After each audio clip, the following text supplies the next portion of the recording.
This is day 3 of how to make some wooden arrows. Now we're gonna take one that we're already pretty good with, and we're gonna line it up, and we're gonna find the straightest portion. It's about right here.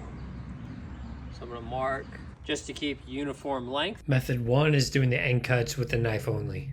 You just score, kind of making those little wedges in. That's what it'll look like when you're close to being able to snap it off and clean up that edge. That is very time consuming, so I'm not actually going to do that on the rest of these. I'm going to grab a saw and just cut them all to length, and then we're going to move on to the next part. Be sure to use the cross-cut teeth and not the rip-cut teeth. It makes it way easier. Here I'm just measuring out equivalent lengths and finishing up the rest of the cuts. All these are now cut to length.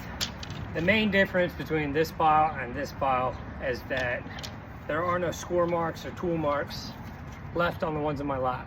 If you can see these, you can see all these jagged marks. That's from me shoving it through the jig and the jigsaw teeth, leaving little score marks. So we want to get rid of all of those. So how are we going to do that? The cabinet scraper is undeniably your best friend for this part. For removing tool marks, always think cabinet scraper. And if you have a shave force handy, it just makes the process even easier.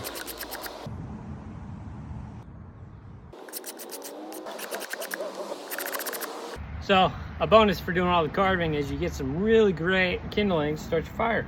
Here's all of our shafts unified, about the same size. All the score marks removed. Takes a while.